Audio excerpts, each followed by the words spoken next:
నమస్కారం. మను కథలకు స్వాగతం. ఇప్పుడు మనం మురళీధర్ గారు రచించిన 'నెమలి నార' అనే ఒక కథా సంపుటి నుంచి 'శివ' అనే ఒక కథను చదువుతానండి. ఈ కథ సిరివెన్నెల పక్షపత్రిక కథల పోటీలో 2వ బహుమతి పొందిన కథండి. కథలోకి వెళ్తున్నానండి. ప్రియమైన శివకు 3 రోజుల నుంచి నువ్వు కనిపిస్తావని ఎంతో ఆశతో ఎదురు చూశాను. నేనెంతటి బాధతో ఈ ఉత్తరం వ్రాస్తున్నానో నాకెలా తెలిసిందని ఆశ్చర్యపోతున్నావా? మొన్న మీ చెల్లెలు లత మా ఇంటికి వచ్చినప్పుడు చెప్పింది. ఇంత దాకా వచ్చినా నువ్వు మీ ఇంట్లో మన ప్రస్తావన ఎత్తకపోవడం నన్ను అనుమానానికి గురి చేస్తోంది. లతకి మన విషయం తెలిసి ఏమీ ఎరగనట్లు మాట్లాడింది. మా వదినకు సంగీతం కూడా వచ్చని, మొన్ననే ఎంఏ పాస్ అయిందని, తెల్లగా పొడుగ్గా అందంగా ఉంటుందని, మా మామయ్య అడిగినంత కట్నివ్వడానికి కూడా రెడీనే అని అది కూడా చెప్పింది. నిజంగా నీకు మీ మరదలే ఇష్టమైతే నన్ను ప్రేమించినట్లు ఎందుకు నటించావు? నేను అప్పటికి ఎన్నోసార్లు నీతో అన్నాను కూడా, మన ప్రేమ సాధ్యమయ్యేది కాదని, దూరంగా ఉండడం మంచిదని. మీ వాళ్ళు అడిగినంత కట్నం మా వాళ్ళు ఇవ్వలేరని కూడా చెప్పాను. కట్నం నాకు అవసరం లేదని నువ్వు, నీ ప్రేమ మాత్రమే కావాలని ఎంత ఇదిగా చెప్పావో మర్చిపోయావా? నేను ఇప్పటికీ నిన్ను అనుమానించడం లేదు. కానీ నా చివరి మాట కూడా నీకు చెప్దామనే ఉత్తరం. నన్ను కాదని నువ్వు ఎవరిని చేసుకున్నా నేను ఈ ప్రపంచంలో ఉండను. మీ అమ్మా నాన్నలను ఎలా ఒప్పిస్తావో నీ ఇష్టం. మొన్న మా బంధువుల అబ్బాయి దుబాయ్ నుంచి వచ్చాడట. ఆయనకి వెంటనే పెళ్లి చేయాలని సంబంధాల గురించి వెతుకుతూ వాళ్ళ బాబాయి మా ఇంటికి వచ్చాడు. మా వాళ్ళు నన్ను పెళ్లి చూపులకు కూర్చోబెడదామని అనుకోగా విన్నాను. అవసరమైతే నువ్వు తెగించి ఎటైనా పారిపోయి పెళ్లి చేసుకుందామన్నా నేను రెడీనే. నువ్వు చేస్తోన్న ఉద్యోగం చాలు మనం స్వతంత్రంగా బతకడానికి. నాకు నీ సాన్నిధ్యంలో జీవితాన్ని గడపాలనే తప్ప వేరే కోరికలు ఏమీ లేవు. జీవితాంతం నీ ప్రేమలో బతకాలి. నీ తోడితే జీవితం కావాలి. నీ జవాబు కోసం క్షణాలు లెక్కబెట్టుకుంటాను. నీ పారు. డియర్ పారు, నీ ఉత్తరం చేరింది. నువ్వు లత ద్వారా విన్న సంగతులు నిజమే.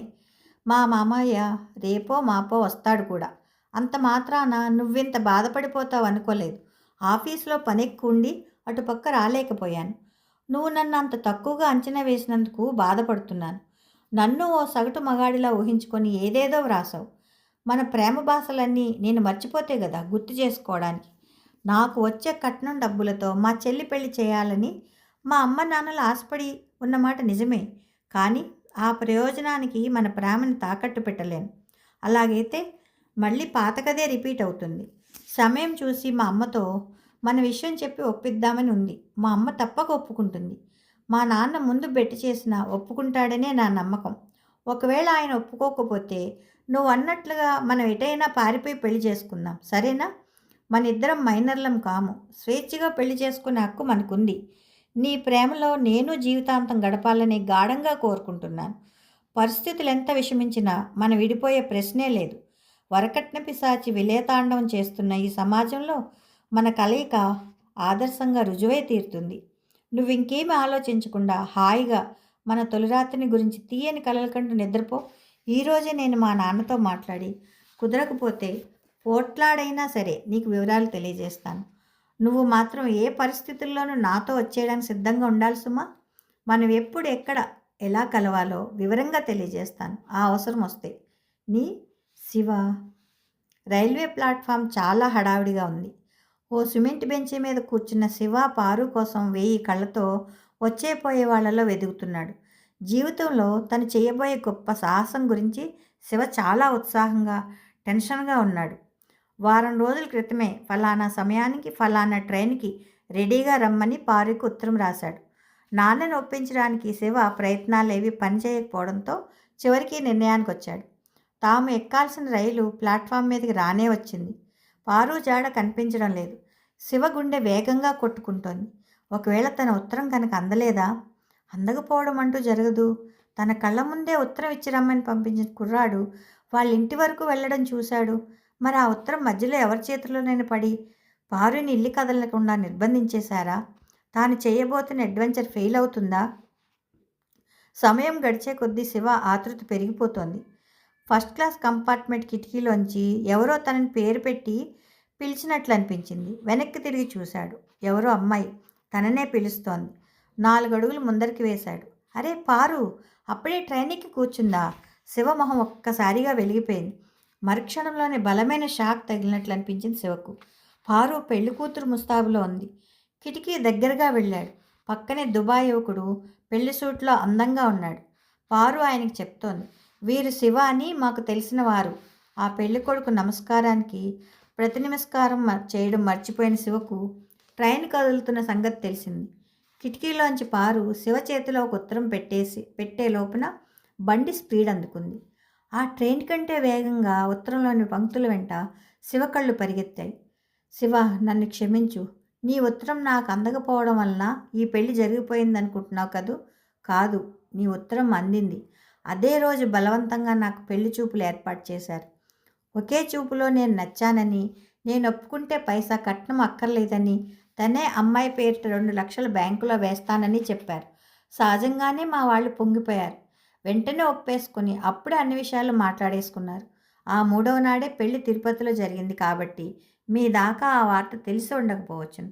అయితే నేనెందుకు ఈ పెళ్లికి ఒప్పుకున్నాను అనే ప్రశ్నకి నిజాయితీగా జవాబు ఇవ్వాల్సిన బాధ్యత నాకుందని ఈ ఉత్తరం రాస్తున్నాను. నువ్వు రమ్మన్న ట్రైన్కే మేము హనీమూన్కి బెంగుళూరు వెళ్తున్నాం. కాబట్టి నువ్వు తప్పక రైల్వే స్టేషన్లో కలుస్తావనే నమ్మకం నాకుంది. నాకు ఏ కోరికలు లేవు. సాదాసీదా జీవితం మాత్రం చాలు అనుకున్న నాకు అందమైన పెళ్లి కొడుకు, ఆస్తిపరుడు కోరి చేసుకుంటానన్నప్పుడు పేదరికం వల్ల చిన్నప్పటి నుంచి అణచబడిన నాలోని ఆడకోరికలన్నీ ఒక్కసారిగా ఒక్కొక్కటిగా బయటకొచ్చాయి. రోజు అందంగా అలంకరించుకోవాలని, మెడ నిండా రకరకాల నగలు ధరించి అద్దంలో తనివి తీరా చూసుకోవాలని తెలిసి తెలియని వయసులో మహా కోరికగా ఉండేది నాకు. ఆ కోరికలన్నీ నాతో పాటు పెరిగి పెద్దవైన పేదరికం వల్ల అణగారిపోయాయి. అలా నా మనసులో ఏ మూలనో బలవంతాన అణచిపెట్టబడిన ఆ కోరికలు అవకాశం రాగానే ఉవ్వెత్తున లేచి నన్ను వాటి వైపు బలంగా లాగేశాయి. వాటి ముందు ఎంత ప్రయత్నించినా నేను ఓడిపోయాను. నేను కాదు, ఈ పరిస్థితిని ఏ ఆడదాని ముందున్నా నేనే కాదు, ఈ పరిస్థితి ఏ ఆడదాని ముందున్నా కథల్లో సినిమాల్లో చూపించినట్లు కాకుండా తనకి జీవితంలో ఎక్కువ భద్రత, ఎక్కువ సౌకర్యం ఉన్న చోటునే వాస్తవ జీవితంలో స్త్రీ ఆశిస్తుందని నేను అనుకుంటున్నాను. ఇది పూర్తిగా నిజం కాకపోయినా అబద్ధం మాత్రం కాదు. నా స్వార్థం నేను చూసుకున్నాననుకున్నా, నన్ను పచ్చి వంచకురాలిగా అనుకున్నా, నా మనసులోని నిర్ణయాన్ని నిజాయితీగా నీకు తెలిపానన్న తృప్తి నాకుంది. జీవితంలో నాకొచ్చిన అవకాశాన్ని గమ్యం లేని ప్రేమ పేరిట బలిపెట్టదలుచుకోలేదు. నన్ను క్షమించు. నీకు కాలేకపోయిన పారు. ఈ కథ సిరివెన్నెల పక్షపత్రికలో 20 మార్చి 1990న ప్రచురించారండి. కథ సమాప్తం. ఈ కథ మీకు నచ్చినట్లయితే లైక్ చేయండి, షేర్ చేయండి, కామెంట్ చేయండి, సబ్స్క్రైబ్ చేసుకొని నన్ను ఎంకరేజ్ చేయండి. ఇంతకీ ఈ కథలో పారు చేసింది కరెక్టేనంటారా? నాకు కామెంట్ రూపంలో పెట్టండి. మీ అభిప్రాయాల్ని తెలియజేయండి. ఉంటానండి.